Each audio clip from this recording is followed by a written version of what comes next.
Imai or Imi took this picture of Meher Baba on Baba's first visit to England in 1931. Lovely picture. Mhm. So we'll start our session with Baba's short prayer. अवतार मेहर बाबा की जय, अवतार मेहर बाबा की जय, अवतार मेहर बाबा की जय. Beloved Baba, please be with us throughout this reading. Give us pleasure of your company, darshan, love, and guide us. Thank you, Baba.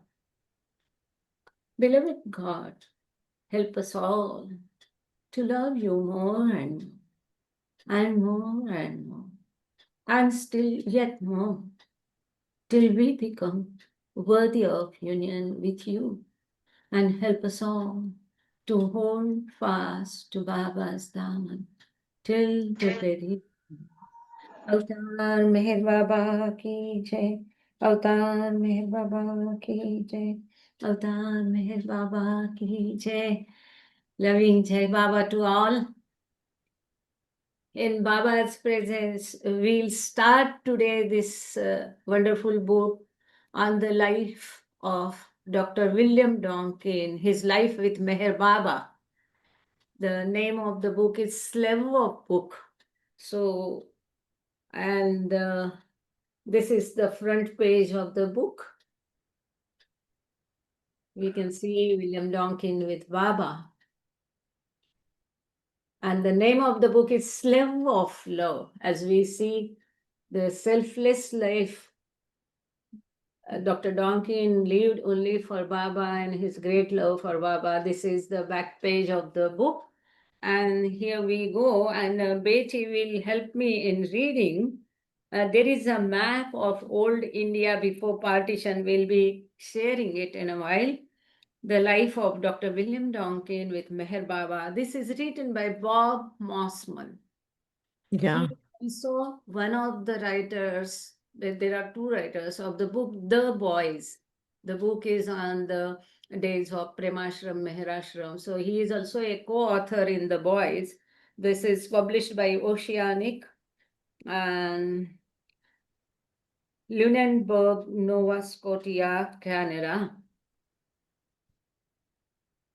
For Kate, the most living influence in our family for 37 years, this book would not have been possible without your support and encouragement. We miss you. This is dedication. After that, a wonderful message of Baba is there, which we'll read and then move ahead. Mm. God is not to be learned or discussed or studied or argued about. God is not to be learned or discussed or studied or argued about. God is to be contemplated, felt, loved, and lived by Meher Baba. So apt, so beautiful. And this is how the exact life of Dr. Donkin was. For Hindi speaking, ईश्वर को केवल अभ्यास करना नहीं है, तो उसका ध्यान करना है, चिंतन करना है, उसका महसूस करना है, उसको प्रेम करना है और उसको जीना है. To live the life as he wants us to live. And immediately we will move ahead to the contents. So though I had sent it to Dinah, but for all those who are hearing, for them, I'll read contents of the book totally, so they will have idea what is there in this book. Preface and acknowledgements, introduction. Then the book starts with the chapters, New Beginnings, Meeting the God Man, Early Life and India at Last, Meher Baba and Living in Bangalore, Back to Meherabad, The Long Way, Must Hunting, Intense Training, Warriors, Indian Medical Service, Global reach, the wayfarers and Sufism reoriented. Discipline intensifies. Must travels seclusions. The new life, doctor's clinic. New directions, death of the mind. Death of the mind. Western journey of 1952. Baba sheds blood.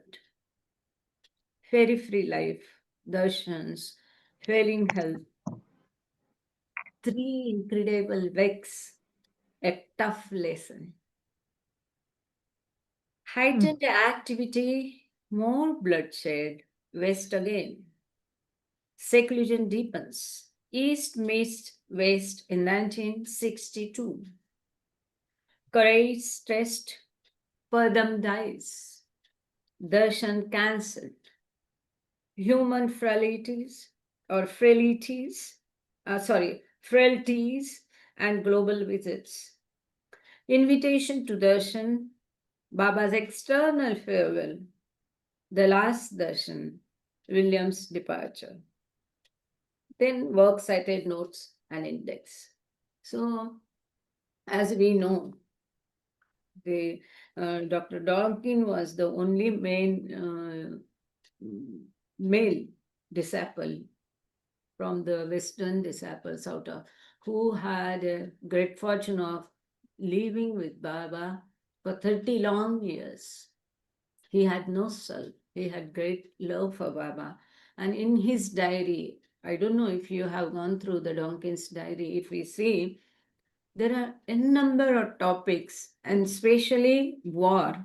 Baba used to explain him his external activities, how they are connected with the war happenings. So it's a beautiful thing, and it will be, I think, covered in this book as well.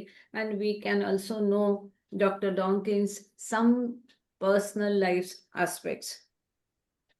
Betty, would you like to take over? Sure. Preface. Yes. Okay. Dr. William Donkin, born in 1911 to a well-to-do London family, let me see, I need to unspotlight you. Well, born in 1911 to a well-to-do London family may well remain a mystery to many after they read this book. William, who lived a life of self-effacement in India for 3 decades, still prompts inquiry and speculation among those who knew him and knew about him for the last 100 years. Today's surviving family members living in England and the United States knew him in their teen years as their favorite uncle, who tolerated their minor delinquencies such as smoking. He even cheered such behavior on his infrequent short trips back to England from India.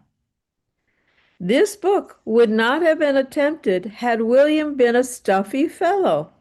He had a rakish, adventurous streak, probably fueled by the exploits of T.E. Lawrence in World War I and the Lawrence of Arabia literary wildfire that swept the world when William was still a young man. William's behavior mirrored Lawrence's. He and a British companion barely survived a grueling 6-month trek across the Sahara Desert by camel and horseback in 1932. Reactions. You want to stop now and read more? Yeah, here we'll take a short break. I'm sorry. And I'll just narrate in Hindi. तो यहाँ पर doctor William डॉकिन का जन्म 1911 में एक बहुत अमीर परिवार था लंदन का, जैसे हम आगे देखेंगे उनके चित्र वगैरह विंबलडन में आप सब जानते हैं। और इनका जीवन एक गूढ़ था। इस किताब को लिखने के बावजूद ऐसे कई पहलू उनके जीवन के रहते हैं जिस पर हमें कोई पता नहीं है, तो वो गूढ़ हो जाता है। और इनका जीवन जो है एक खुद को सेल्फ एफेसमेंट, खुद को मिटाना, स्वयं को मिटा के उन्होंने जीवन जीना, this is very very important. He lived a life of self effacement which is very difficult. खुद को मिटाकर वो जीवन जीने हैं, और 3 दशक तक वो भारत में थे। और इसीलिए जो भी उनके बारे में जानते हैं, सभी उनको पिछले 100 सालों से जानते हैं। आगे जैसे हम देखेंगे कि बाबा के साथ 30 साल तक जीवन उन्होंने बिताया, और उनके परिवारजन अभी भी इंग्लैंड में है, और अमेरिका में भी है। और वो उनके जो परिवारजन है, भतीजे वगैरह, वो सबके वो एक प्यारे काका थे, मामा थे, जिन्होंने इन बच्चों के सारे गुणों को बर्दाश्त किया, जैसे कि स्मोकिंग वगैरह। और अगर विलियम डॉकिन एक ऐसे ही बोर घुटन वाले व्यक्ति होते तो शायद उनके बारे में लिखा नहीं जाता था, परंतु वो लहरी थे, एडवेंचरस, बहुत धाड़सी थे, और साथ ही में डैशिंग भी थे। और पूरा मतलब एक जीवन जो जिया, हम आगे देखेंगे कि वो ट्रेक भी करते थे, सहारा के रेगिस्तान में भी वो गए, वो सब हम उनका जो व्यक्तिगत जीवन है बाबा को मिलने के पहले का, पूरा एडवेंचरस है। ऐसे परिवार से वो आए जहाँ पर वो लोग ट्रेकिंग वगैरह करते थे। और उनका जो बर्ताव है, वो लॉरेंस का बहुत प्रभाव उन पर था, उसका ही मिरर जैसा है। और यहाँ पर उनके और उनके जो ब्रिटिश कंपेनियन है, एक बहुत कठोर ट्रैक उन्होंने किया सहारा डेजर्ट में, कैमल के ऊपर, ऊंट के ऊपर उन्होंने सहारा का रेगिस्तान पर बहुत कठोर ट्रैक किया 1932 का। यस, यस बेटी, All thank you. right. Shortly after the prayer, yeah. It's good that half a page will go. Okay, that sounds good. Okay. Yeah. So he and his companion barely survived a grueling 6-month trek across the Sahara Desert by camel and horseback in 1932. Shortly after the pair's desert exploit, which created headlines, photographs in the London Times, and even public appearances to recount their experiences, William would embark on a larger, challenging, more taxing lifelong journey. In October 1933, he met Indian spiritual master Meher Baba at a Russell Road home in London's Tony Kensington neighborhood. His life changed forever. That was the home of Kitty Davy. That's where he met Baba. Kitty Davy's family. Is it? Okay, good. Mhm. Life changed forever. Already enrolled in medical school, he asked Mayor Baba whether pursuing a medical career would benefit Baba's work in India. Great. Mm. He graduated 6 years later as an orthopedic surgeon from London's St. Bartholomew's Hospital, Barts, and immediately left for India in July 1939. Doctoring was not a high priority on the agenda when he joined Meher Baba's ashram. William would drive a bus, clean out latrines, and seek out God-intoxicated souls across India, a favorite pursuit of the spiritual master. Thank you बेटी। सो यहाँ पर in short उनका जीवनी यहाँ पर बताई गई है कि यहाँ जो उन्होंने रेगिस्तान में ट्रैक किया है, इसके पश्चात बहुत उनको प्रसिद्धि मिली, उनके फोटो आए, लंदन टाइम्स में उनके बारे में अखबार में न्यूज़ आए, यहाँ तक कि उनके पब्लिक इंटरव्यू हुए उनके अनुभव के बारे में। और यहाँ से विलियम डॉकिन अपना जो जीवन है, जो बहुत धाड़सी जीवन है, आह्वानों से भरा हुआ है, इस प्रकार का जो एक अलग जीवन है, उनका प्रारंभ हो गया। अक्टूबर 1933 में ये मेहर बाबा से मिले। जैसे कि thanks BT for that add on, please go on telling this additional information if you know anything. That Kitty Davies house, she is telling, that was Russell Road home in London's Tawny Kingston। यहाँ पर उनकी बाबा के साथ पहली मुलाकात हुई, जिसका अद्भुत वर्णन आगे आएगा, description we will see later. और उनका जीवन बाबा को मिलने के बाद पूरी तरह से बदल गया। यहाँ पर अद्भुत बात है, देखो हम लोगों को एक बहुत बड़ी सीख है कि उन्होंने ऑलरेडी मेडिकल के लिए अपना नाम दर्ज किया था, फिर भी बाबा को मिलने के बाद उन्होंने बाबा से पूछा कि क्या डॉक्टरी करने के पश्चात ये डॉक्टरी उनकी उनके आश्रम के लिए मददगारी होगी। देखो कौन इतना सोच के अपना करियर कोई बनाता है आजकल कि बाबा के लिए क्या यूजफुल है। और इस तरह से उन्होंने अपनी डॉक्टरी, जो प्रसिद्ध वहाँ का लंदन का अस्पताल है, कॉलेज है बार्ट्स करके, बार्थलेम्यू हॉस्पिटल, वहाँ से उन्होंने ऑर्थोपेडिक सर्जन बने वो।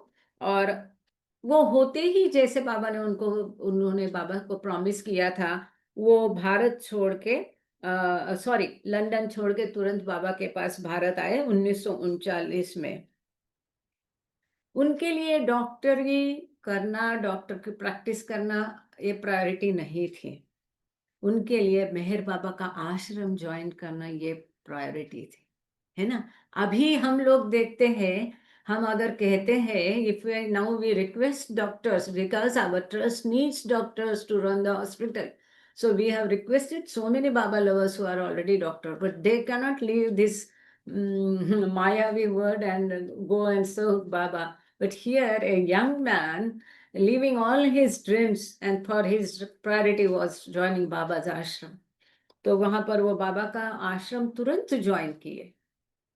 यंग लड़का है, डॉक्टरी किया है, कोई स्वप्न नहीं बाबा का आश्रम ज्वाइन करने का। उनके लिए तो भारत फॉरेन कंट्री है, बाबा फॉरेन पर्सन है, फिर भी दिस इज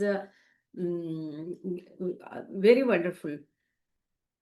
और यहाँ आकर के एक डॉक्टर ने क्या किया, बाबा की बस चलाई, ब्लू बस चलाई, उसके पहिए धोए, इतना ही नहीं लैट्रिन तक साफ किए।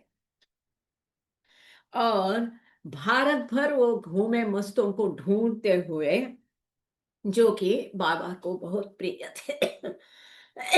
Yeah, please continue on page number 10 in the letter. In the late 1940s, William assumed for a short time a new role, author, when he wrote The Wayfarers, a book about Baba's work with the God-intoxicated or musts. Today, an online search of Dr. William Donkin will pull up his book, a painstakingly detailed account of the God-intoxicated men and women of India. It is the only literary work of its kind, and some of those close to William in India say he himself took on the qualities of a must, pronounced must, after completing the book and was never the same afterwards. Slave Yeah. of Love has been simmering. This book, oh gosh, the book we're reading, Slave of Love. Here, I'll take my video off. Oh, Can you see the screen? no. Yeah, I'm here. Okay. Slave of Love has been simmering for many years. That's the book we're reading now. The dust jacket on Donkin's book, The Wayfarers, said enough to tickle my interest in William. At the age of 20, he crossed the Sahara by camel and horseback as a member of Alpine Club, London. He went mountain climbing in the Alps, Norway, High Atlas, Corsica, qualified as a doctor from Barts in 1939. That was his description on the cover of Wayfarers. And then the author goes on. And then he went to India to serve a spiritual master. A brief conversation about this intriguing British chapter with Meher Baba's sister Mani on the trip to India on a 1995 prompted her to suggest pursuing this writing project. Okay, I'll stop there. Thank you. But can you see the share? Now I have shared something. Can you see it? Uh, The no. house of Dr. Donkin, a family house. I don't know. Yes, I This, see. Yes. Uh-huh. Is it possible to make it bigger? That's pretty small. But yeah, in some view, is it? But it will be very distinct for full view. Is that okay? uh, uh Yeah. we can see it, but it's very small. So I'll, sorry, we are on page number 10. तो So 1940 में doctor William डॉकिन ने एक नया, जैसे कि हमने देखा कि ये डॉक्टरी करने के बावजूद लैट्रिन साफ किए, मस्तों को ढूंढा, गाड़ी चलाई, गाड़ी के गंदे कीचड़ भरे पहिए साफ किए, साथ में अभी 1940 में भिन्न उनका भूमिका शुरू हो गई, वो है लेखक की। और ये जो वंडरफुल किताब है द वे फेरर्स उन्होंने लिखा, जो कि मस्तों के बारे में है।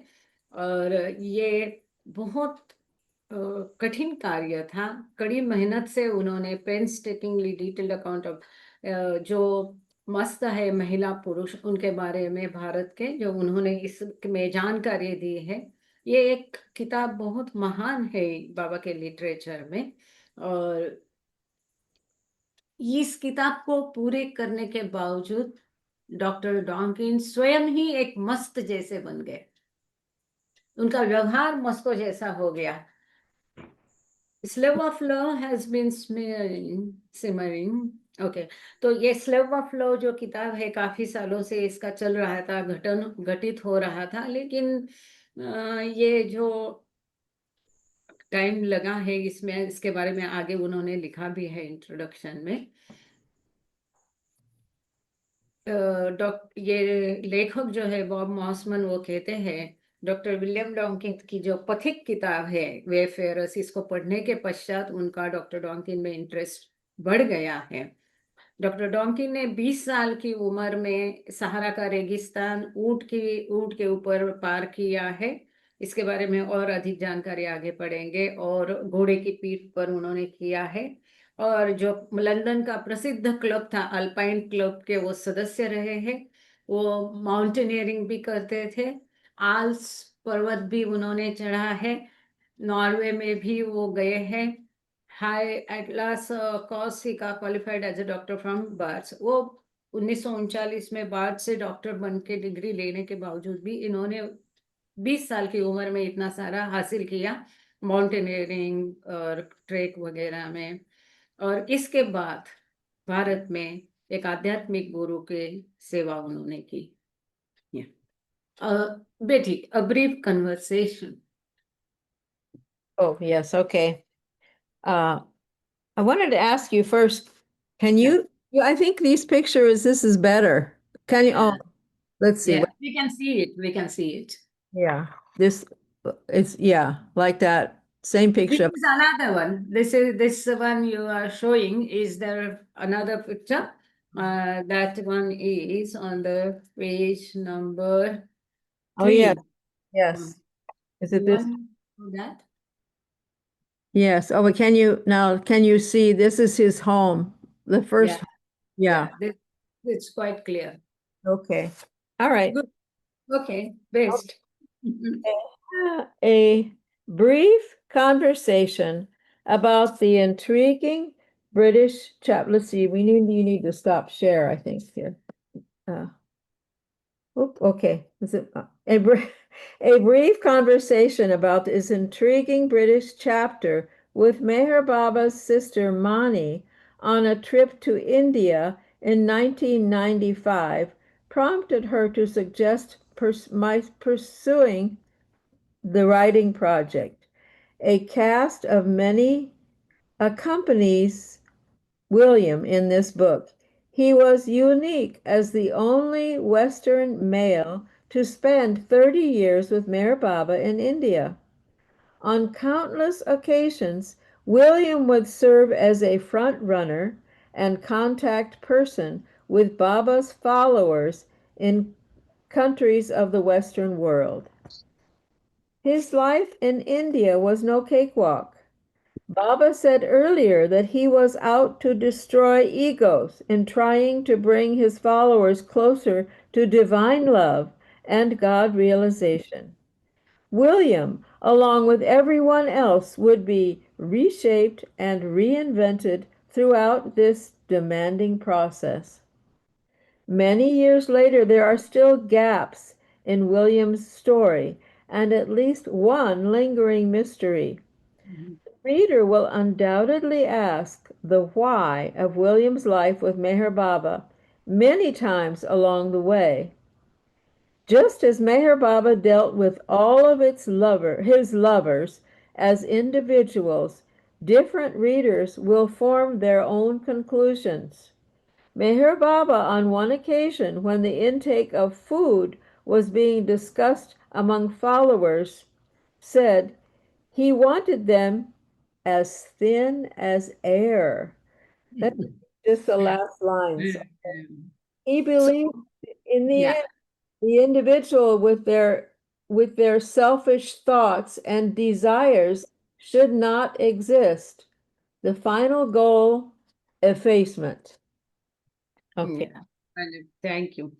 तो जब मनी माई की ये दिलचस्प लुभावने वाली ब्रिटिश चैप, मतलब not chapter, it is chap, British chap, मतलब ये जो विलियम डॉकिन जो है वो ब्रिटिश थे, बहुत लुभावने वाले दिलचस्प इंसान थे। उनके साथ जब मनी माई की मुलाकात हुई भारत में 1995 में, sorry sorry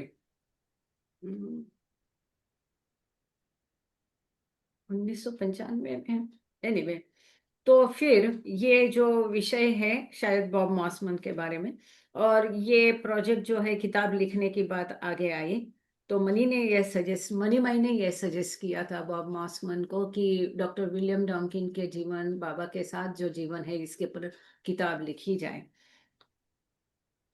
A cast of many accompanies William in this book.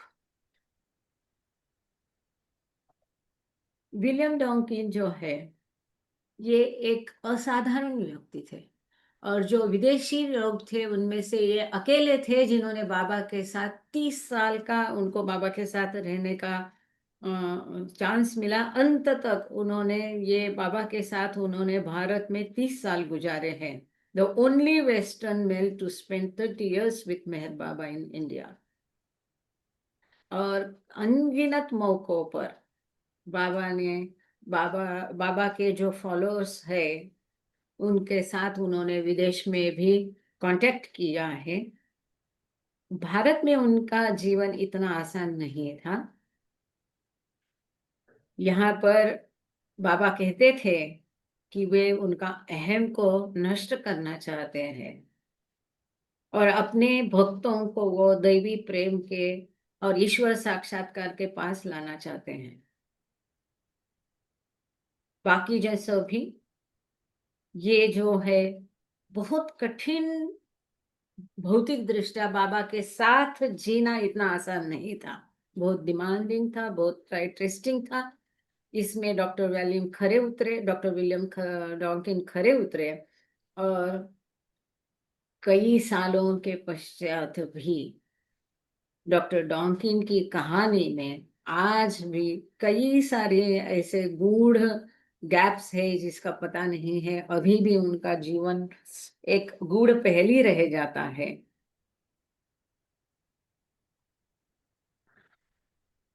पाठक ये पूछ सकते हैं कि डॉक्टर डॉकिन का जीवन जो है मेहर बाबा के साथ का,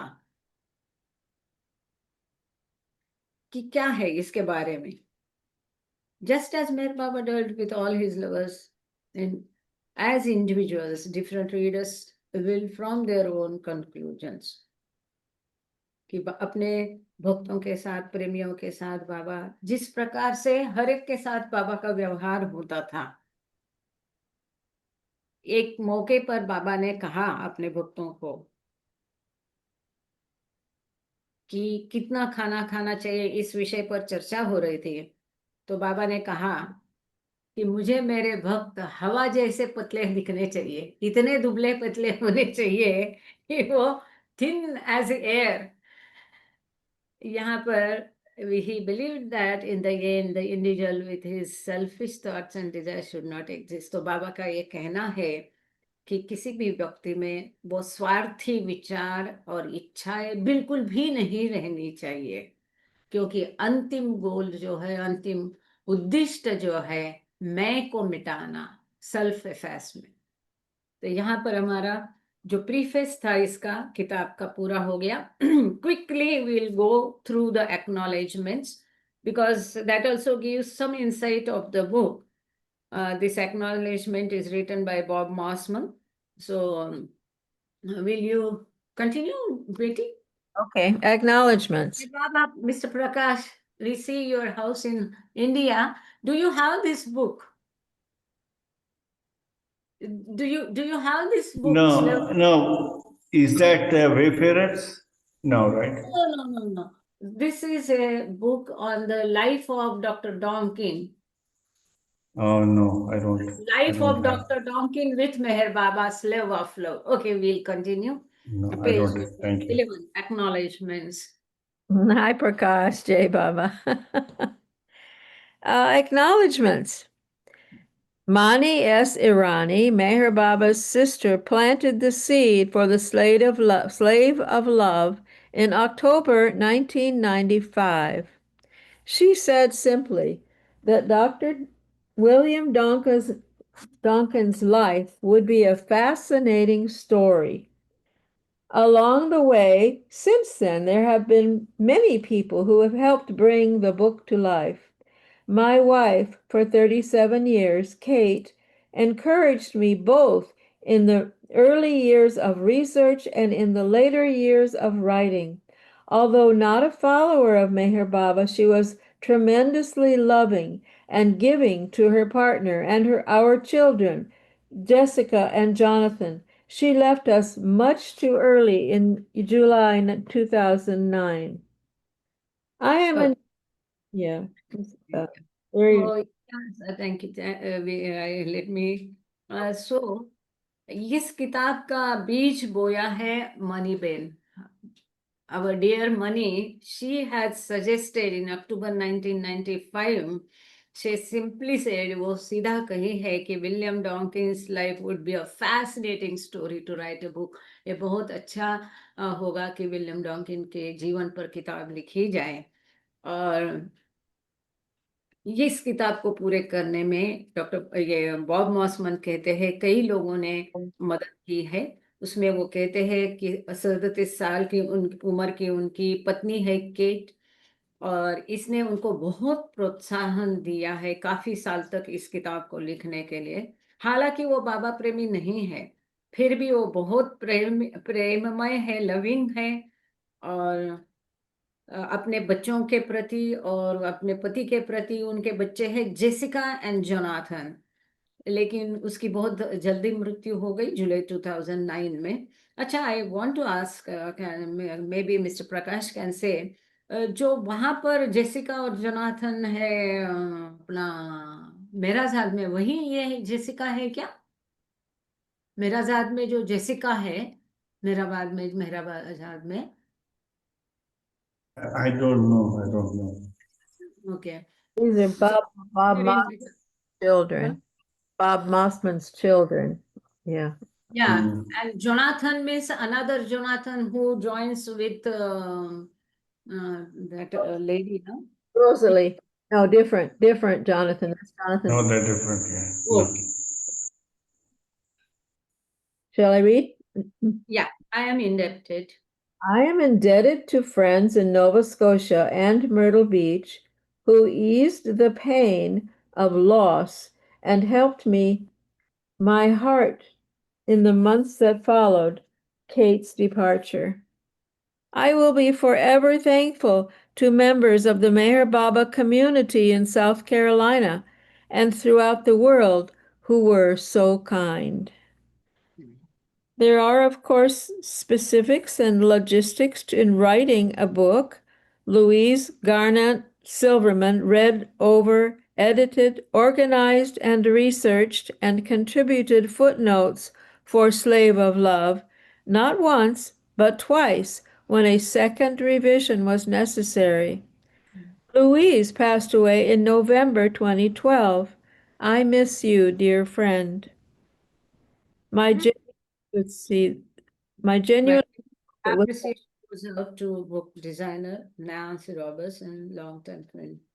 my genuine appreciation goes out to book designer Nancy Roberts and to longtime friend Jenny Carton, who designed the book cover. Okay, I'll stop there and you read. Okay, fine, thank you. सो वो कहते हैं कि मैं नोवा Scotia और Myrtle Beach के कई सारे दोस्तों का बहुत शुक्रगुजार हूँ जिन्होंने मेरी पत्नी गुजरने के पश्चात मेरे दिल को कुछ ठंडक पहुंचाई, मेरी बहुत हेल्प की है।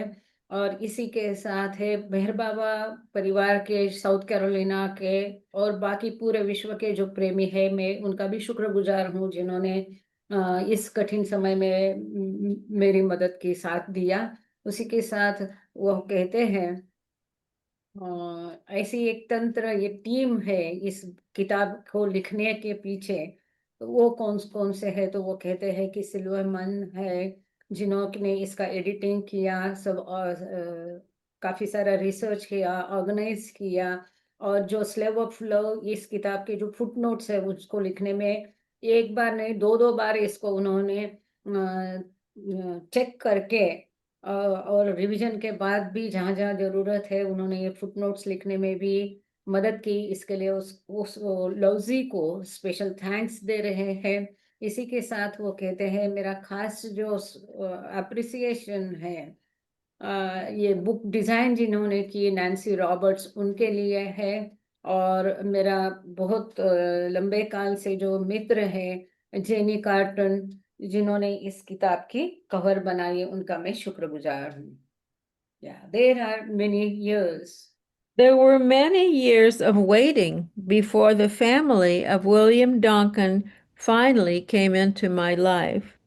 But when William's niece, Bridget Mathewson Barry, and nephews Richard and Charles Donkin and George Mathewson did, they revived the project with their friendliness, their generous support, and the Donkin family letters, papers, and photos pertaining to William's life that they made available. Want to तो read? यहाँ Bob मॉसमन कहते हैं कि मुझे William डॉकिन के परिवार के contact में आने में काफी इंतजार करना पड़ेगा। अंततः वो मेरे जीवन में आए।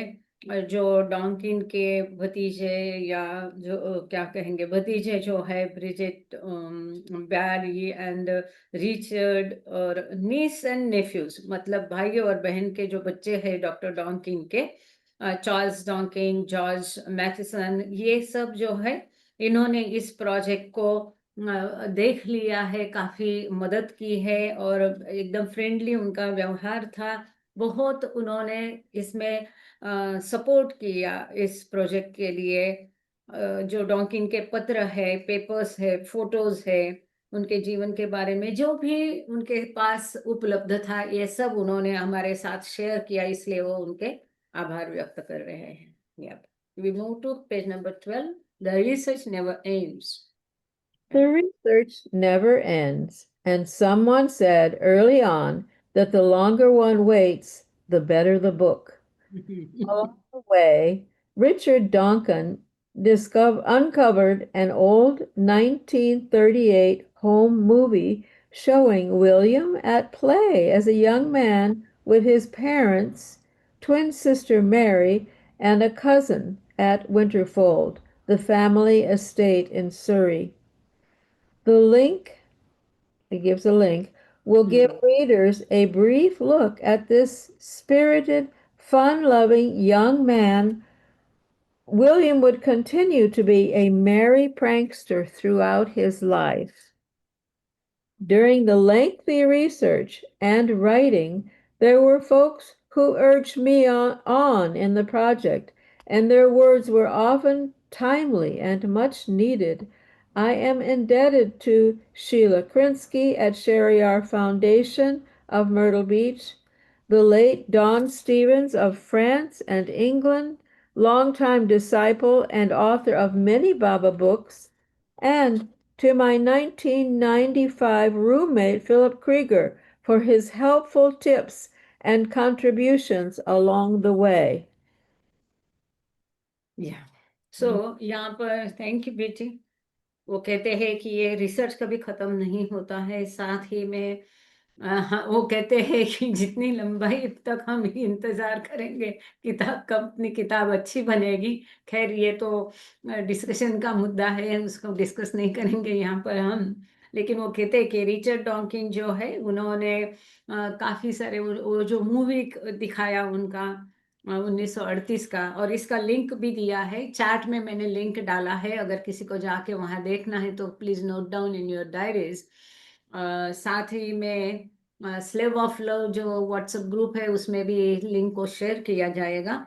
और उन्होंने जो डॉकिन के एज ए यंग मैन, छोटे जो यंग उम्र के डॉकिन है, अपने माता पिता के साथ, उनकी जुड़वी बहन थी मेरी, और उनके एक कजन थे विंटरफोल्ड, और परिवार के साथ सरी में जो है उनकी फिल्म थी, इसको भी उन्होंने दिखाया। यहाँ पर कुछ फोटो है, आई ट्राई टू शेयर। और ये जो लिंक है ये वाचकों को एक संक्षिप्त दिखा देगा कि कैसा एकदम जिंदा दिल इंसान डॉक्टर विलियम डॉकिन थे जब वो यंग थे। और ये सब छोड़ के पूरा अपना जीवन समर्पित करना, और इतना कठिन काल था बाबा के साथ रहने का। It's really without his grace nothing is possible. और William would continue to be a merry prankster throughout his life. तो ये डॉक्टर डॉकिन को प्रैंक्स, उल्लू बनाना, लोगों को थोड़ा जोक करना, ये बड़ा मजाक किया टाइप के थे। वो जीवन भर उन्होंने ऐसा ही जीवन जीता, जैसे कि बाबा के भाई जाल थे, वो बहुत दोनों भी प्रैंक्स करते थे लोगों के ऊपर। अच्छा, आगे है कि during the lengthy research and writing there were folks who urged me in the project. तो ये जो काफी काल समय लगा इस किताब को लिखने में, वो कहते काफी रिसर्च करना पड़ा, काफी दिक्कतें आई, बहुत लंबा समय लिया इस किताब को प्रकाशित होने में। तो काफी सारी जितनी भी मदद थी, तो काफी सारे लोगों ने मुझे प्रोत्साहन दिया इसको कंटिन्यू करके करने में, पूर्ण करने में। और जो भी मदद थी मेरी की है इसके लिए, वो कहते हैं कि जो शीला है, मतलब मेहनाथ की बहन, और शेरियार फाउंडेशन जो है मर्टल बीच का, इनका मैं शुक्रगुजार हूँ। साथ ही में डॉन स्टीवंस जो है फ्रांस में और इंग्लैंड में, जो बाबा के लंबे समय से शिष्य रहे हैं, और जो बाबा की कई किताबों के लेखक भी है,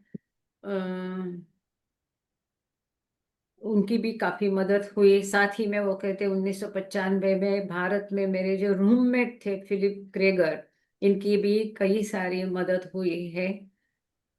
okay, my trips to England. My trips to England and India in the fall of 2010 would have come up empty without still more helpful input. In London, Cassie Tarquini scanned and copied photos and documents for hours, allowing me to spend a wonderful afternoon interviewing William's nephews, Richard and Charles.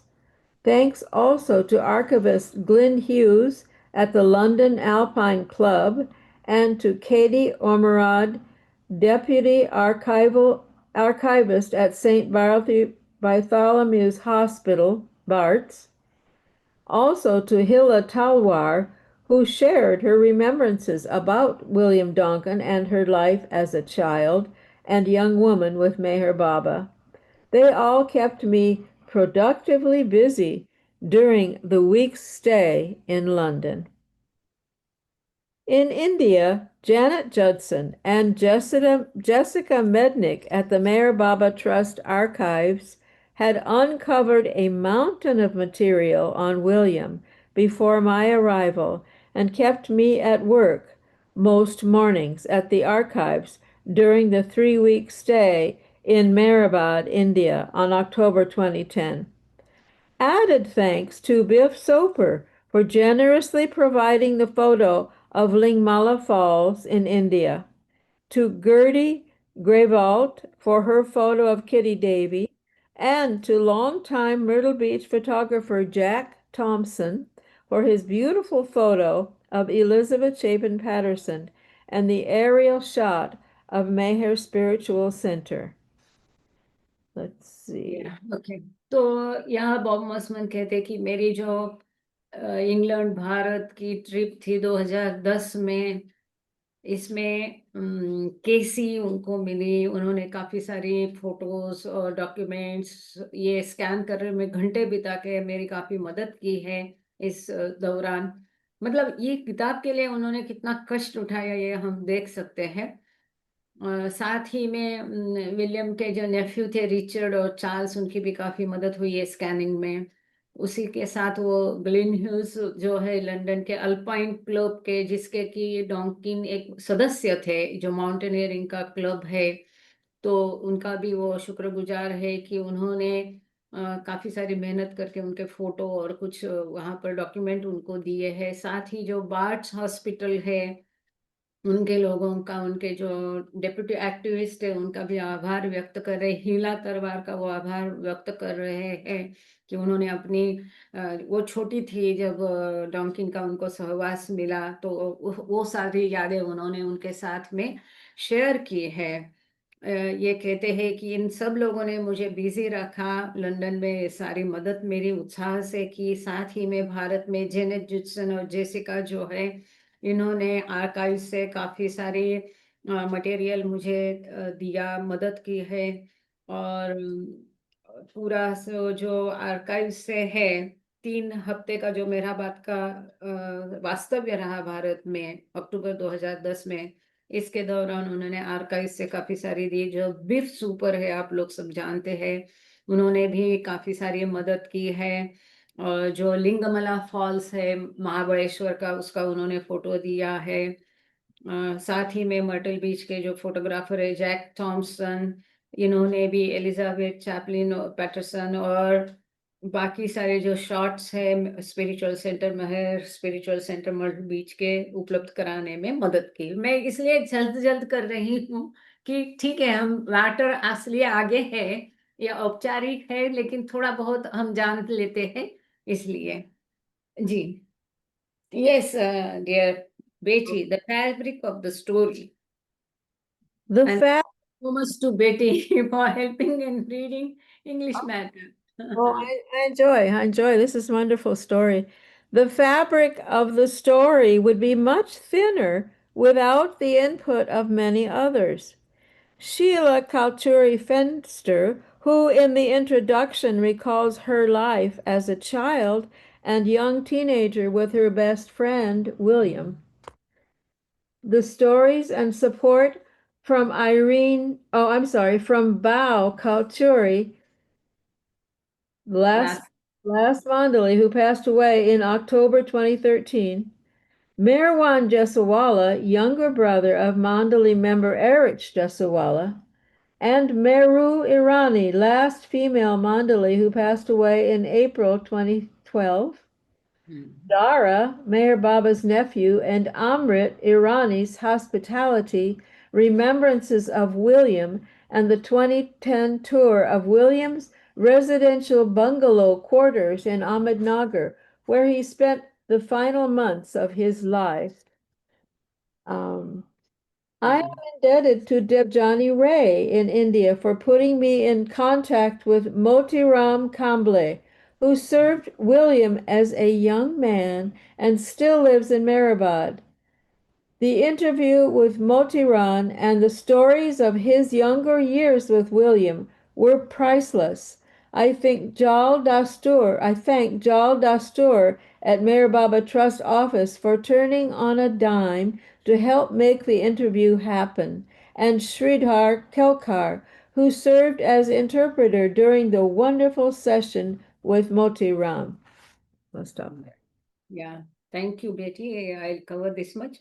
तो ये कहते हैं कि ये story जो है डॉन्किन की पूरी कंप्लीट नहीं होती थी, कि कई बाकी भी लोग हैं जिन्होंने इसमें मदद की है, जैसे कि शीला फेंस्टर है, और इन्होंने इंट्रोडक्शन दिया जो अब हम पढ़ने जा रहे हैं, क्योंकि शीला ने काफ़ी उसको समय बचपन का डॉक्टर विलियम के साथ गया, क्योंकि वो वहीं पे रहते थे।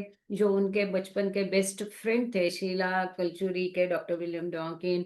और कई सारी कहानियाँ भाऊ कल्चुरी ने भी बताई है, उन्होंने भी काफ़ी सपोर्ट किया।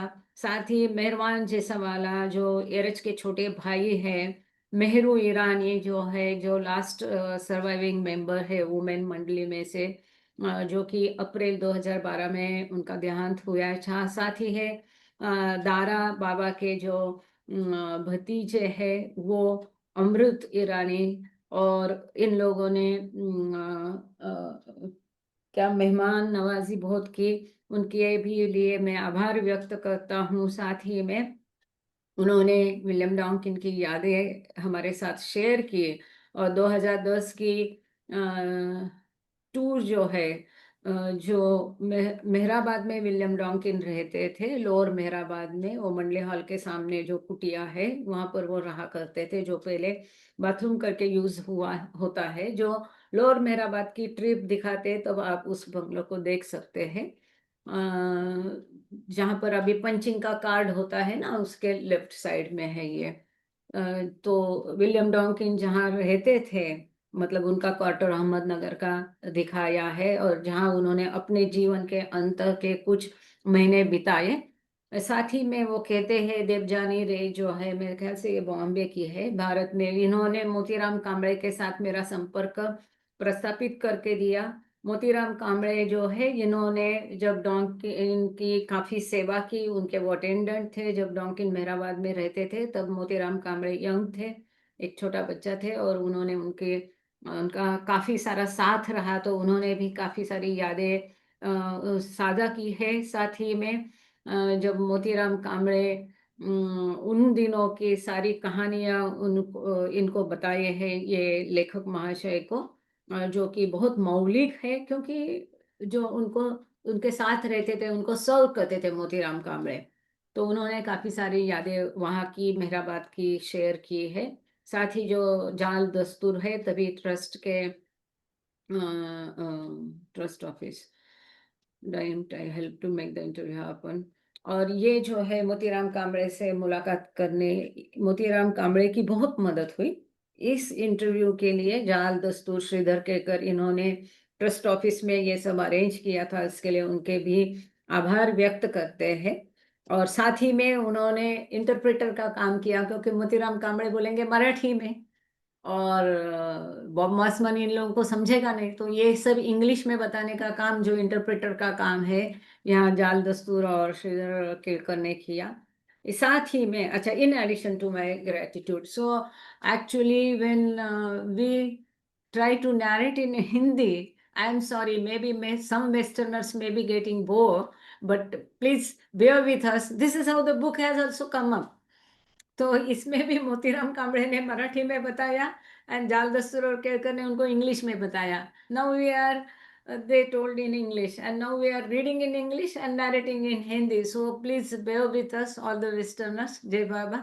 Please continue, Betty. In addition to my gratitude to the Donkin family members, I will be forever grateful to Pat Sumner, David Fenster, Martin and Christine Cook, Sufism Reoriented, Wendy and Buzz Connor, Doug Frank and Duncan Knowles for giving special permission to use various photo collections and for providing such high quality, wonderful images to work with. A retired newspaper journalist knows very little about the book publishing business. My heartfelt thanks to Nancy Roberts, David Fenster, Sheila Krinsky, and now Sherwan Anzar for their creative coaching, patience, sound advice, guidance, and friendship along the way. Finally and foremost, I thank Meher Baba and William Donkin. They are still Such an inspiring. such an inspiring, sweet, fulfilling part of my life. Bob Mossman, Lunenburg, Nova Scotia, Canada. Thank you बेटी।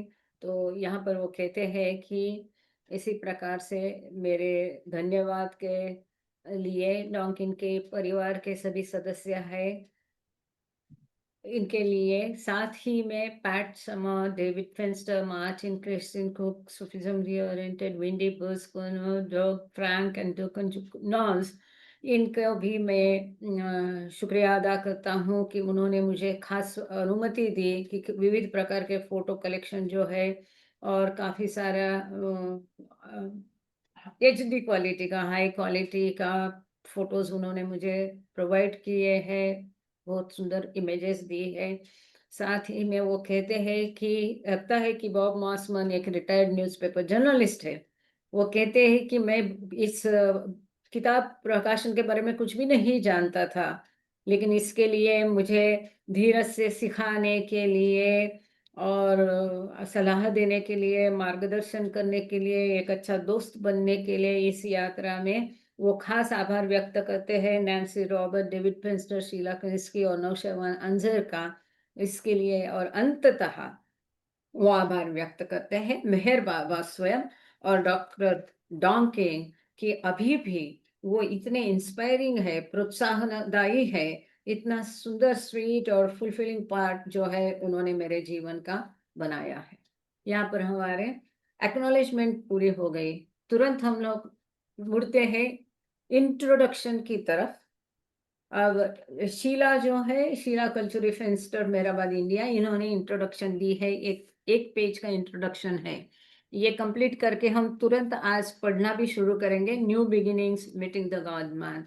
But before that we'll start our introduction. Are you? Yes. Introduction. How true and loyal is your best friend? Would they take the blame for something you did? Hmm. I am not sure I would, but William Donkin was just such a friend to me. This is Sheila talking. Hmm. Several times I was the cause of some conflict at Mehrabad or Kushru quarters, where we both lived. We were called to Marazad, where Baba angrily confronted us. William inevitably accepted all the blame as if it were his fault, and never even mentioned my name to Baba as the real culprit. I could only stand there and silently thank him from the bottom of my heart. Other times, when either Adi Sr. or my mother complained to Baba about something William did, some angry word or irritable action, most times Baba would scold William, but at the same time he would wink at him. Baba gestured very discreetly to him to ignore what he was saying, that Baba was not really serious. Adi's head was bowed, and my mother wasn't paying close attention, so they never knew. It's such a sweet introduction. You see, Sheila was small girl and she was always naughty, making mistake, झगड़ा and all that. लेकिन वो है ना, ईमानदारी से अपनी कमियां कबूल करती है. That is the sweet part of her this thing. तो यहाँ पर वो कहती है, ऐसा दोस्त किसको मिलता है, इतना लॉयल, एक निष्ठ, ईमानदार दोस्त किसी को मिलता है कि तुम्हारी गलतियां भी वो अपने ऊपर ले लिए। लेकिन वो कहते हैं कि मुझे ऐसा दोस्त मिला डॉक्टर विलियम डॉन्किन के रूप में कि जो मेरी गलतियां खुद के ऊपर लेता था वो कहती है कितना बार ऐसा मैं कुछ गलतियां करती थी, क्योंकि शीला भी खुशरू क्वार्टर्स में मतलब ट्रस्ट कंपाउंड में रहती थी और डॉक्टर डॉन्किन भी वहीं रहते थे। वहां पर वो क्या करती थी कि वो कुछ ना कुछ गड़बड़ी करती थी शीला, और इस गड़बड़ी के लिए बाबा उनको मेहराजाद बुलाते थे। मेहराजाद बुलाने के लिए बाबा उनको अच्छा सा फायरिंग दे देते थे। लेकिन ये सब जो बाबा बोलते थे डॉन्किन खुद के ऊपर लेते थे। ये सारा ब्लेम जो है, दोष वो अपने ऊपर लेते थे। कभी भी गलती शीला की होके भी उन्होंने बाबा को शीला का नाम कभी नहीं बताया कि बाबा ये शीला ने किया। वो चुपचाप बाबा की डांट खाते थे और सारा ब्लेम अपने ऊपर ले लेते थे। और ये चुपचाप से मुंह खड़ी होके शीला उसको सुनती थी, कभी बोली नहीं कि बाबा मेरी गलती है। बाबा तो सब जानते थे, लेकिन जो अपना पार्ट है कैसे ये दोनों निभाते थे। और शीला बोलती है कि मैं चुपचाप खड़ी रहती थी, उसको अपने ऊपर सारा दोष लेने देती थी, लेकिन मेरे तहे दिल से मैं उसका थैंक्स अदा करती थी मन ही मन में। और कभी कभी जब ये काका या मेरी माता मतलब रमा कलचुरी इसकी कंप्लेंट करते थे, complaint to Baba about something William did, कि डॉन्किन की कंप्लेंट करते थे बाबा के पास ये लोग, तभी कोई भी उसके चीज के लिए तो बाबा क्या करते थे। जब ये आदि काका और रमा कलचुरी डॉन्किन की तकरार बाबा के पास करते थे, तो बाबा उनको गुस्से में डांटने का नाटक करते थे और विलियम की तरह देख के आंख मिचकाते थे। जो कि आदि काका का हमेशा बाबा के सामने रहते तो सर नीचे रहता था, और रमा देवी इतना ध्यान देती नहीं थी, लेकिन शीला उसको देख लेती थी और डॉन्किन देख लेते थे। मतलब उनके समाधान के लिए बाबा केवल उनको डांटते थे, सही सही डांटते नहीं थे, डांट के साथ वो उनको आंखें भी मिचकाते थे। इसके बारे में डॉक्टर डॉन्किन ने अपनी डायरी में खूब सुंदर लिखा है। वो कहते थे कि मैं इतने दिन इंतजार करता था कि बाबा कब मुझे डांटेंगे, डांटेंगे मतलब बाबा का मुझ पर प्रेम है ये मैं समझूंगा। लेकिन बाबा मुझे डांटते नहीं थे, सबको डांटते थे और मुझसे बाबा हमेशा प्रेम से व्यवहार करते थे। लेकिन कभी कभार अगर थोड़ा बहुत बाबा ने डांटा तो उस दिन मेरा प्रेम बाबा के प्रति और बढ़ता था, एंड मैं और बाबा से खुश होता था। आगे चलते हैं। ए रक्षा on behalf of I'm sorry, Mr. Prakash. Again, I told something in Hindi and not in English, but it's okay. I think, No, no, yeah. no. You're doing good. Thank you, Baba. Mm. Okay. Erich, on behalf of Baba, would continue to berate William in a loud voice. William would stand before Baba with a broad smile on his face. At the end, Baba gestured to William. Happy? William whispered, Yes, Baba. He always spoke in a soft voice with Baba. Adi was incensed. Happy? I did not bring this man here to make him happy. But Baba embraced and kissed William on the cheek. Baba pointed to his own heart and made the sign of perfection, indicating that William had a very good heart. So I felt that William Duncan was the greatest, truest friend in the world. Again, this is Sheila speaking. I was Mm. only 5 years old when I first met William.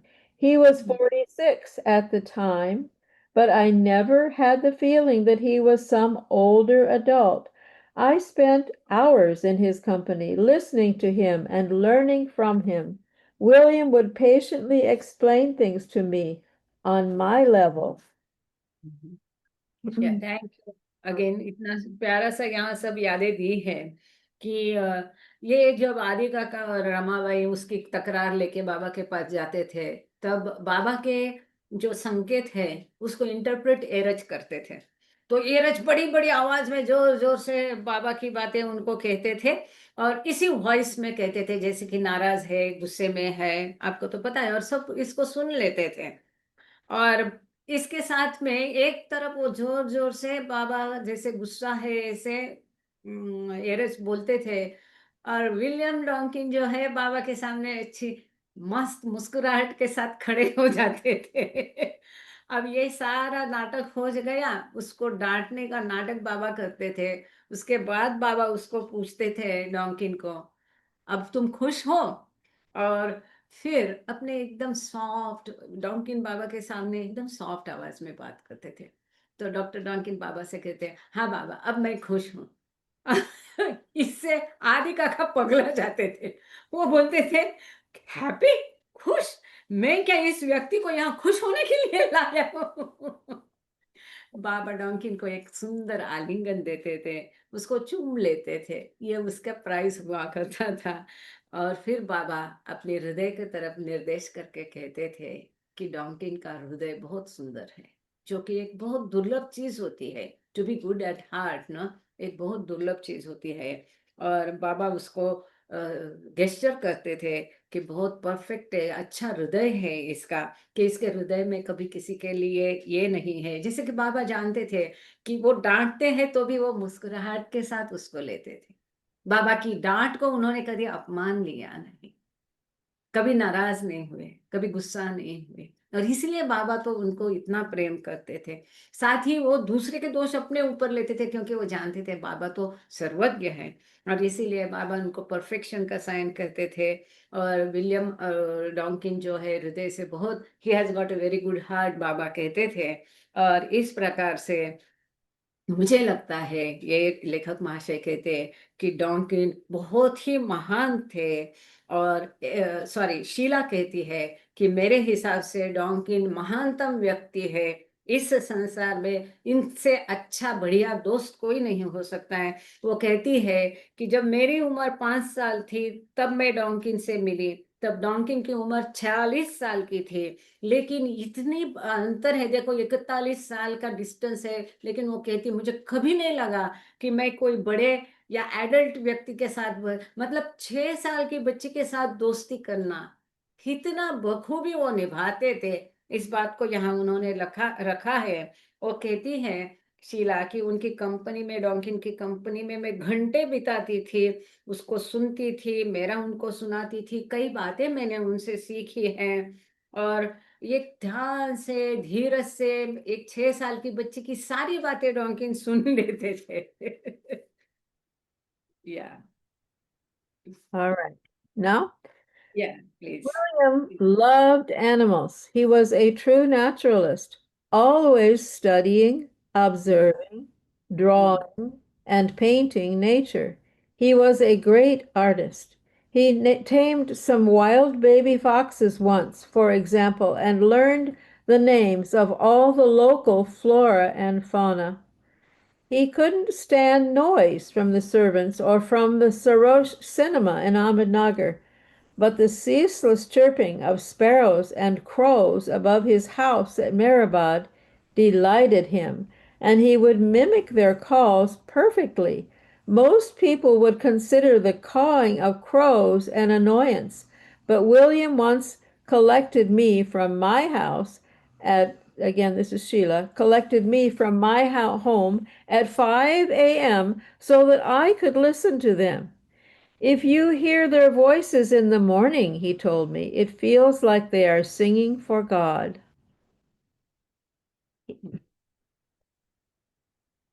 या okay.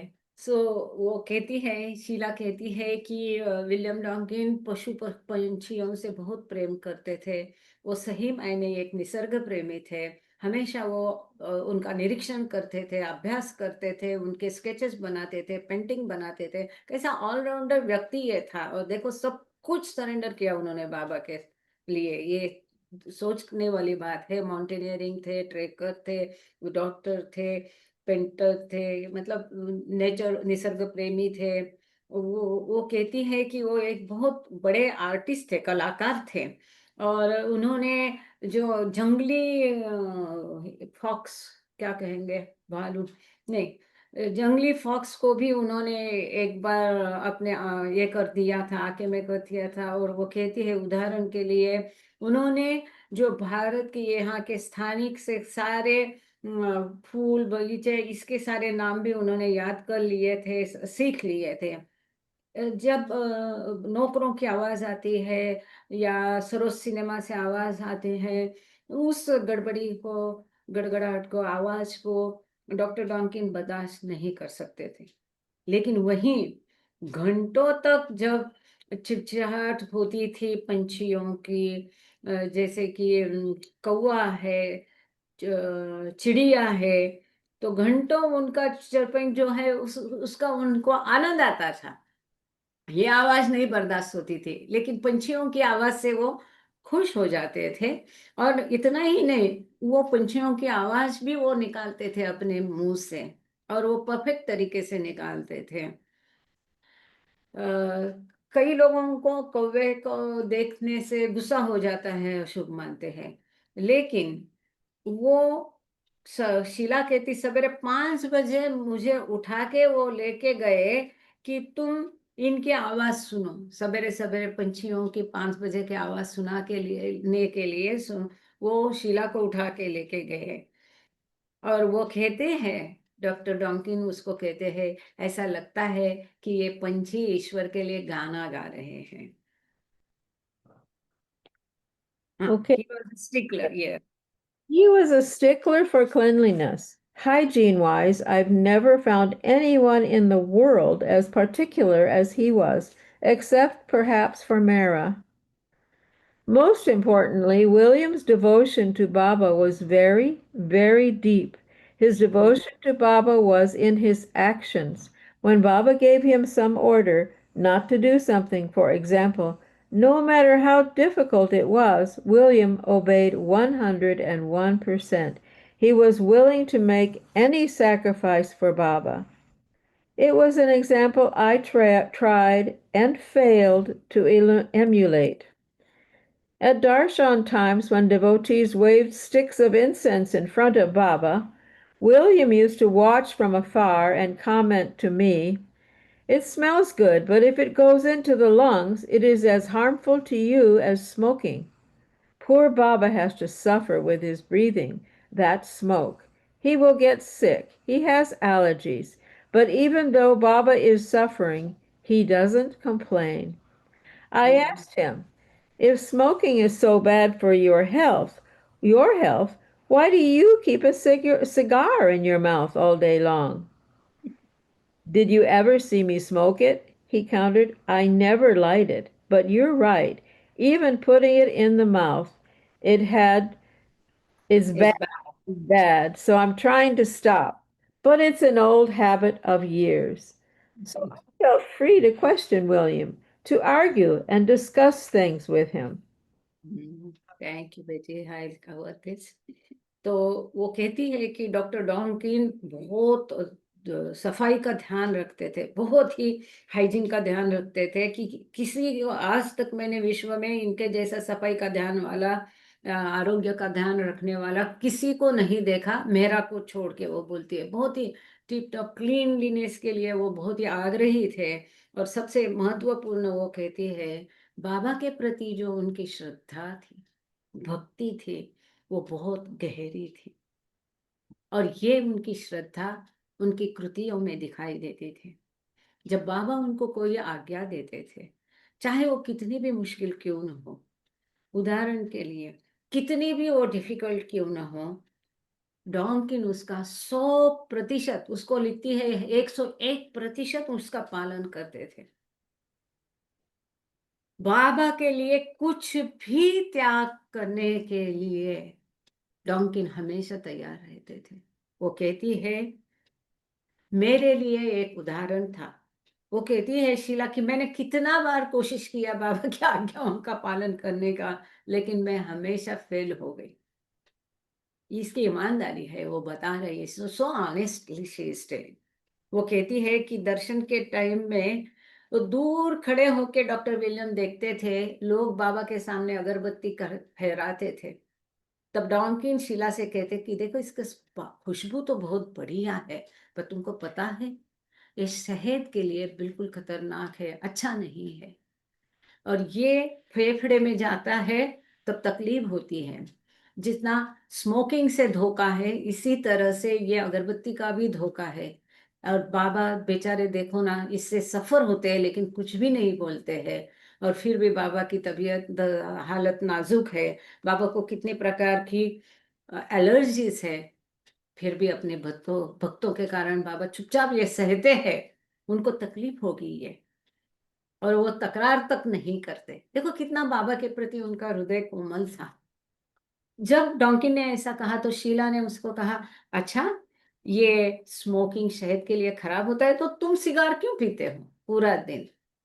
तब डॉन्किन उसे कहते हैं, हाँ मैं cigar मुंह में रखता हूं, पर क्या तुमने कभी देखा है कि मैंने सिगार को सिलगाया है और स्मोक किया है? वो बोलती नहीं। तो बोलता है, नहीं मैं कभी नहीं पीता है सिगार, मैं खाली मुख में रखता हूँ, लेकिन वो भी आदत अच्छी नहीं है, और ये मेरी बहुत पुरानी आदत है। वो कहते हैं मैं कभी सिगार पीता नहीं, केवल मुख में रखता हूँ, लेकिन ये मेरी बरसों पुरानी आदत है। वो कहती है शीला कि विलियम डॉकिन को कोई भी सवाल पूछने के लिए मुझे कभी ऐसा नहीं लगा, हमेशा आज़ादी लगती थी, असहजता से, आसानी से मैं कोई भी सवाल उनको करती थी, कोई भी मैटर उनसे डिस्कस करती थी, कोई भी आर्गुमेंट करती थी। मतलब इतना अपनापन था, कोई शो नहीं, जो सहजता है जो बाबा चाहते हैं। जी, yes, at the time Baba dropped his body. At the time Baba dropped his body, William was a source of great comfort. I was weeping that day, of course. William told me, Sheila, God came on earth and gave us the chance to be with him. We are so fortunate. How many people are there in the world who had the chance who had the chance to stay with him? We did. So don't forget this. Physically, we cannot see Baba, but internally, he is always with us. We have to feel like that. Baba has dropped his body, but it doesn't mean that he has left us. He is here. He's here. Never forget this. William's words helped me tremendously to become inwardly strong. Through Bob Mossman's book, I hope more of William's great strength of character and purity of heart will be revealed to those who came to Baba after he dropped his body and who never had the chance to meet William Donkin. Sheila Kalturi Fenster, Mehrabad, India. Thank you बेटी। तो यहाँ पर शीला एक भावुक प्रसंग को वर्णन कर रही है। वो कहती, जब बाबा ने अपना शरीर छोड़ दिया तब डॉन्किन मेरे लिए बहुत कंफर्ट साबित हो गए। वो कहती है कि मैं पूरा दिन रो रही थी, और डॉन्किन ने मुझे समझाया कि शीला, पृथ्वी पर, धरा पर जब ईश्वर आता है तब हमें एक मौका होता है उसके साथ रहने का। हम कितने भाग्यशाली हैं। इस संसार में कितने ऐसे लोग हैं जिनको इस भाग्य का अवसर मिला, हमें ईश्वर के साथ रहने को मिला है, जो कि ये धरती पर रहने के लिए आए थे। Who had the chance to stay with him. कितने ऐसे लोग हैं संसार में जिनको ईश्वर के साथ रहने का मौका मिला, हमको वो मौका मिला है, तो इसको कभी भूलना नहीं। वो शीला को कहते हैं, भौतिक दृष्टि हम बाबा को नहीं देख सकते, परंतु अंदर से बाबा हमेशा हमारे साथ है, और इसको कभी भूलना नहीं। ये हमेशा हमारे साथ है, लेकिन इस चीज को हमको महसूस करना पड़ेगा। अंदर से Baba is internally with us, we have to feel it, we have to experience it. वो कहते हैं कि बाबा ने अपना भौतिक शरीर छोड़ दिया है, इसका अर्थ ये नहीं है कि बाबा ने हमें छोड़ दिया है। इवन बाबा ने भी ये कहा था कि I am always with you, मैं हमेशा तुम्हारे साथ है। वो यहाँ है, वो यहाँ है, इसको कभी भूलना नहीं। डॉकिन की इन शब्दों के कारण शीला कहती है कि मुझे अंदर से बहुत ताकत आई, बहुत मैंने कंफर्ट महसूस किया। जाहिर है बचपन से जो बाबा के साथ रहे, बाबा ने जिनको इतना प्रेम दिया, तो बाबा गुजरने के बाद भले वो ईश्वर है, बाबा ने देह त्यागने के पश्चात दुख होना स्वाभाविक था, तो इस दुख में उन्होंने उसको समझाया, असली बात को आसरा दिया।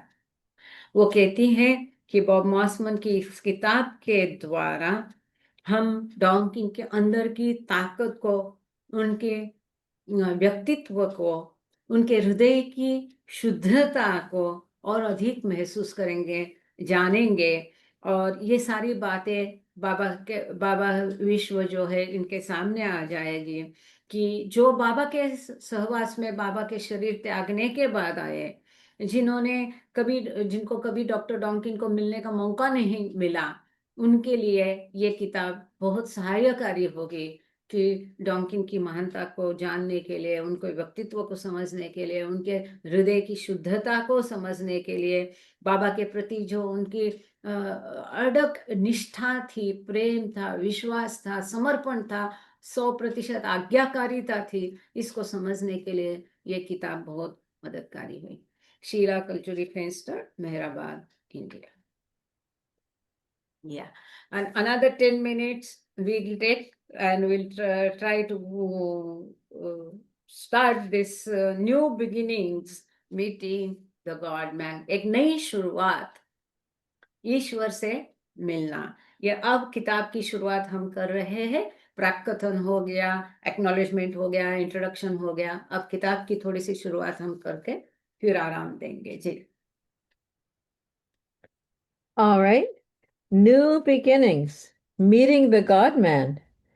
William Donkin wrote and published one book in his life, The Wayfarers, a book that has been overlooked by most of the world for more than 60 years.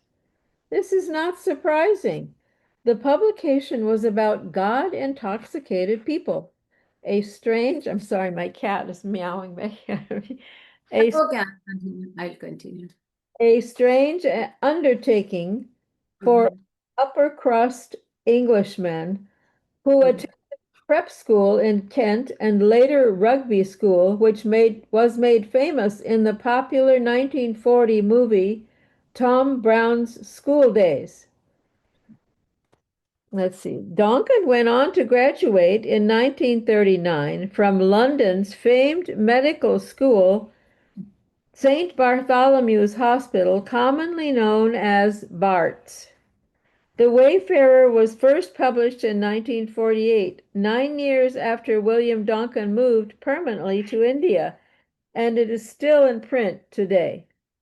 The God-mad or intoxicated, known as musts, pronounced musts, were an unusual lot, and Meher Baba was not sold on the day's popular measure of mankind.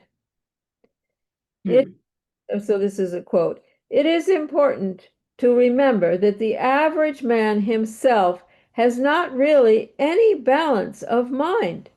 The average man has only an appearance of balance because he can often effect a provisional adjustment between the warring elements in his mind. This is Meher Baba's quote. Yeah. Thank you. I'll take over.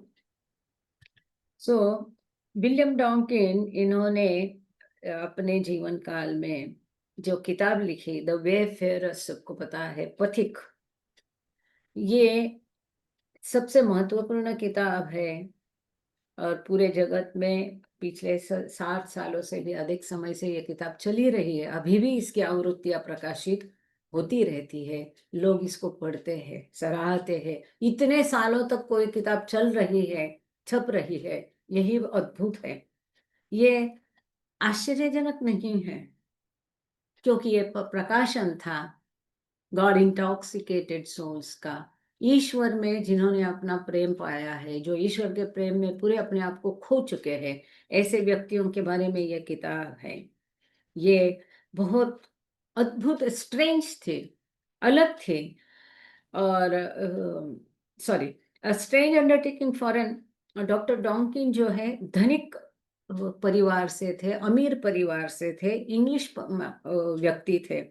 उनके लिए जिन्होंने कि बहुत popular जो school थे, pre primary अपना Kent से किया था, और जो रग्बी स्कूल से आए थे, मतलब इनका बैकग्राउंड यहाँ बताया गया है, जो कि बहुत प्रसिद्ध था।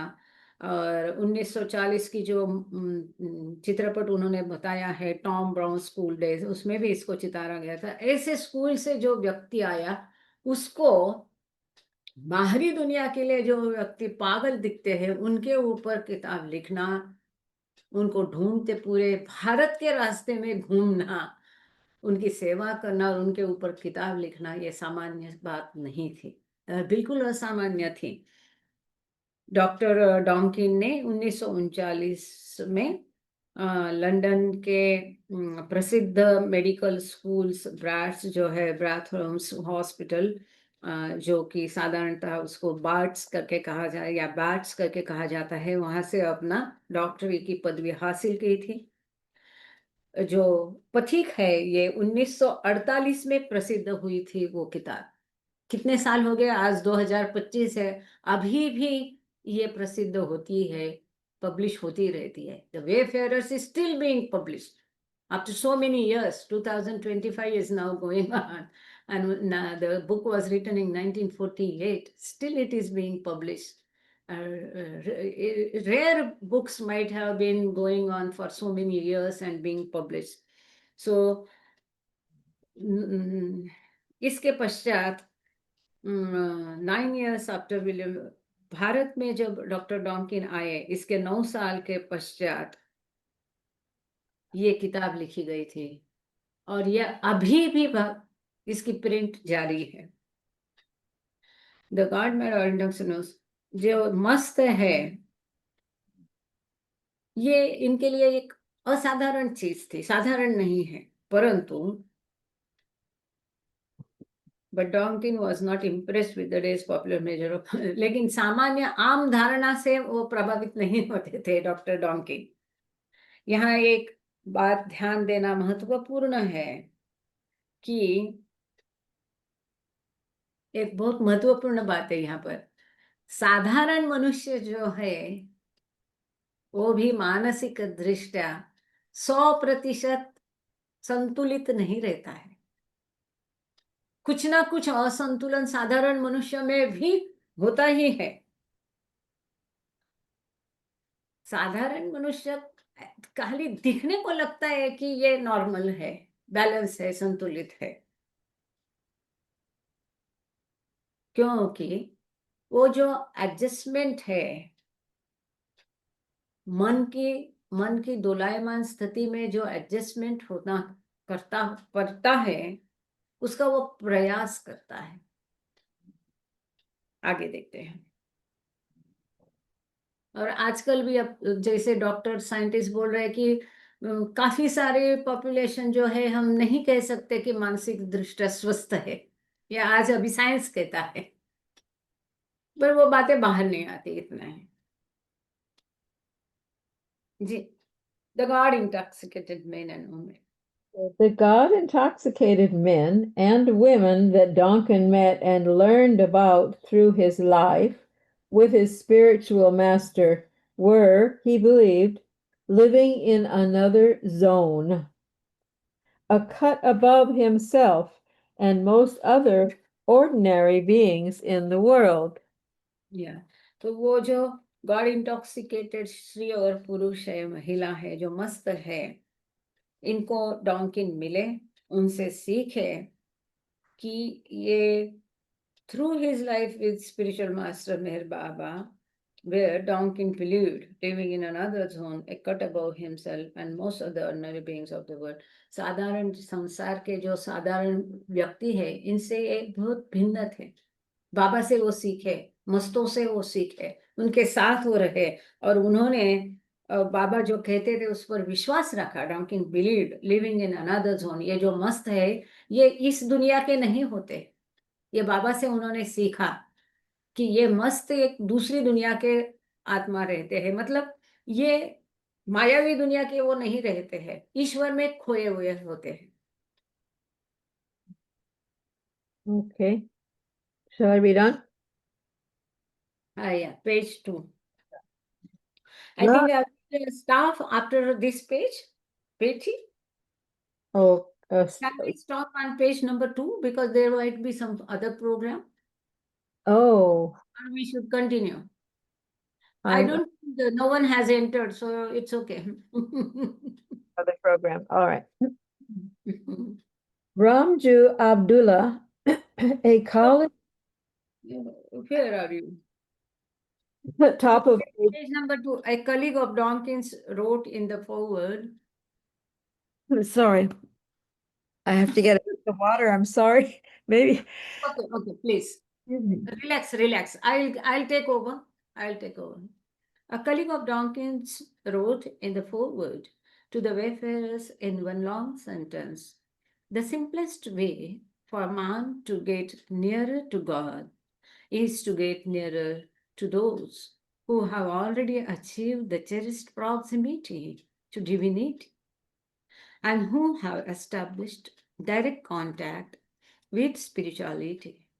By transcending the limited scopes of ordinary understanding, reasoning, knowledge, and experience within which man has instinctively trapped himself and from which he finds it difficult to emerge because he always insists upon looking outside, be it for help and knowledge or for freedom and peace.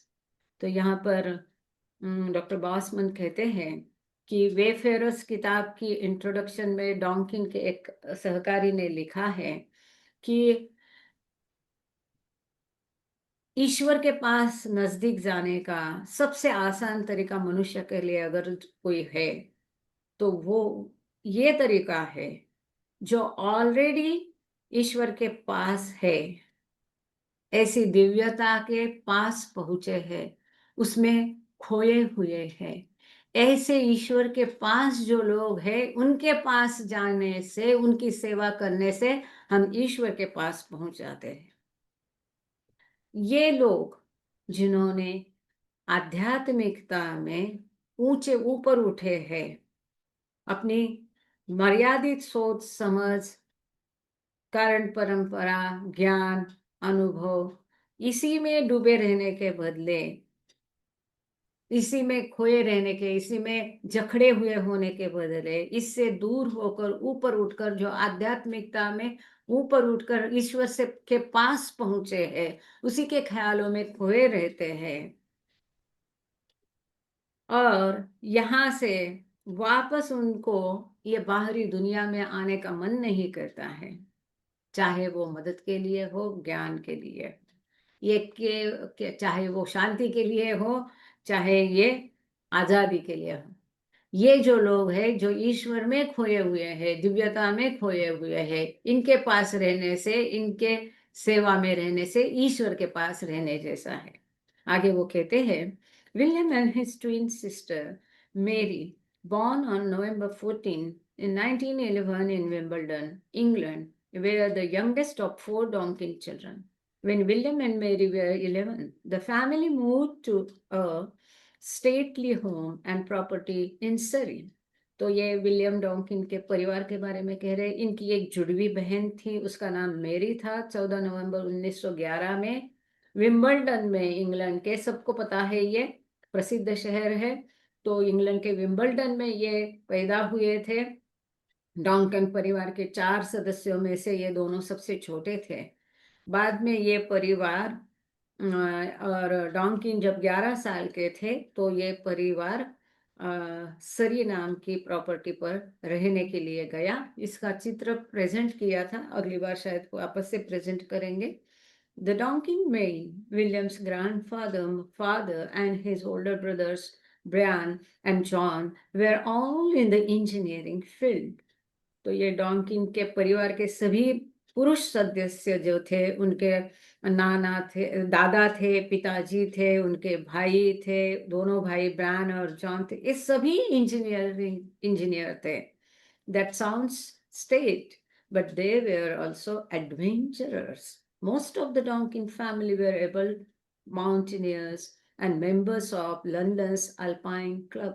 William and his brother John would become members in 1936, joining their father and older brother. भले ये पढ़े लिखे परिवार से, अमीर घराने से थे, लेकिन ये पूरे सदस्य, ऐसा लगता है, गंभीर लगता है, लेकिन ये पूरे परिवार एडवेंचरस था, धाड़सी परिवार था। ये सभी डॉन्किन परिवार के सदस्य थे।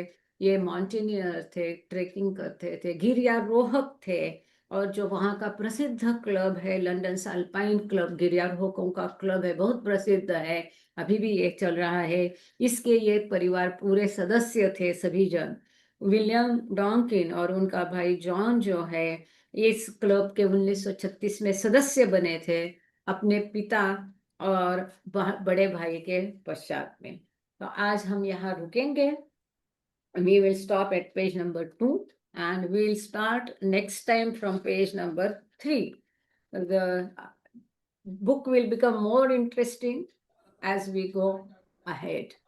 Hello, Thank Parvati. you, Baba. Thank you, Hello. Betty, and all of Jai you. Baba. Neela Devi, Jai Baba. We'll Jai have Baba. Baba's Aarti. Sorry. Yes. Someone is Parvati, saying. जय बाबा. Jai Baba. बोला. ऐकायला येत आहे का? हाँ. हा पार्वती, जय बाबा. मला म्हणायचं होतं की मी त्या अवतारांची भूमिका आहे ना पुस्तक. हाँ. हॅलो. हा, त्या अवतारांची भूमिकामध्ये ते पुस्तक आहे. त्यामध्ये तुम्ही माझं असं वाचण्यात आलं की म्हणजे 6 ऑगस्टला 69 मध्ये म्हणजे बाबांनी भौतिक शरीर सोडले तेव्हा डॉन्किन भेटून गेले म्हणजे बाबांच्या समाधीला 6 ऑगस्टला. आणि मग ते भेटून गेल्यावर त्या मीनाताई, समाधीमधून सुगंध तुमचा यायला लागला. टीव्हीचा आवाज बंद करता का? जय बाबा. She is telling that she has read somewhere that in 69 Donkin went to Baba's Samadhi. Okay, then further. आणि मग त्याच्यातून ते आता तुमचा आवाज येत नाही मीनाताई.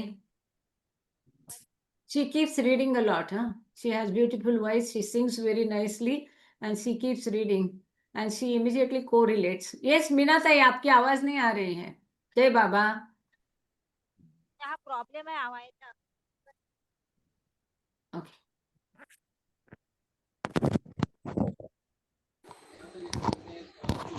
हॅलो. हाँ, हॅलो. बोला ना. हॅलो. जय बाबा. Yes, we hear you.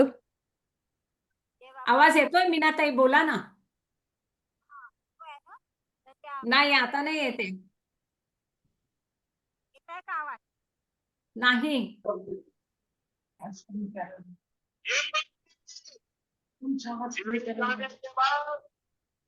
Jayatai, आरती कराल तुम्ही आज? हा, सोडू नका, थांब. आरती कराल, आरती. मीनाताई, आरती घेऊया का? मीनाताई, आरती घेऊया आधी. हा, first will take aarti. She is from Pope family. Jayatai will sing Aarti. Then we'll see to what Meenatai want to hear. But now we can't hear her voice clearly. Jai Baba. Jayatai, Jai Baba.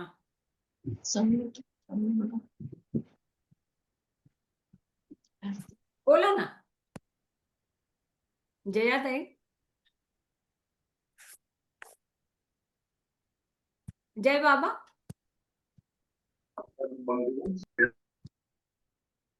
आरती सुरू करताय ना? जयाताई, आरती म्हणताय का?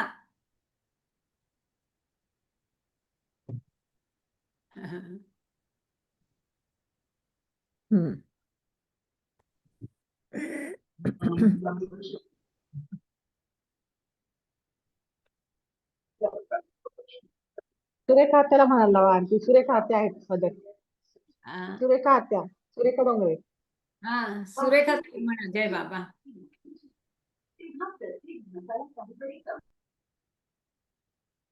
तुम्ही unmute करा ना, unmute करा ना. तुमचा पण माईक म्यूट आहे.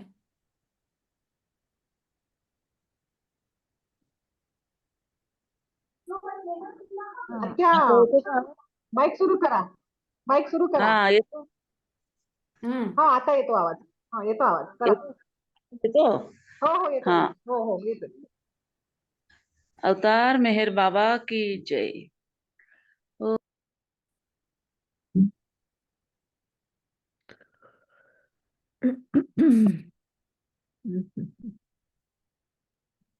परत म्यूट झाला तुमचा माईक. जय Baba. We have to unmute them? No ना, इट्स ओके. अवतार मेहर बाबा की जय. सुरू करा. हा, खुजे भाऊ सुरू करा. जय बाबा. Okay. O glorious eternal ancient one, your face is bright as splendid sun. Lighten this dark world and tear I weep. My heart meher I give to you to keep. Creator yet creationless you are. Truth and truth body divine avatar. Who to compassion the three word maintain.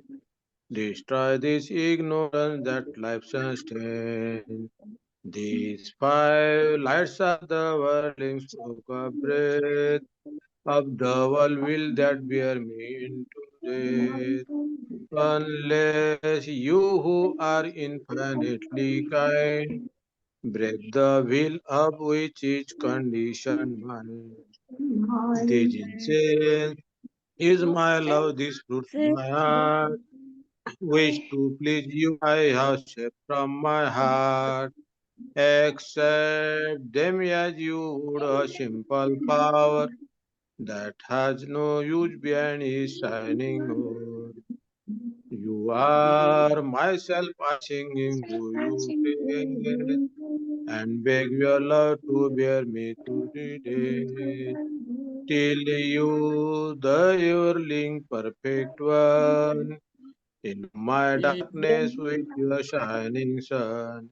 Illumine my darkness with your shining sun. अवतार मेहर बाबा की बाबा जय. की जय. अवतार मेहर बाबा की जय. जय बाबा.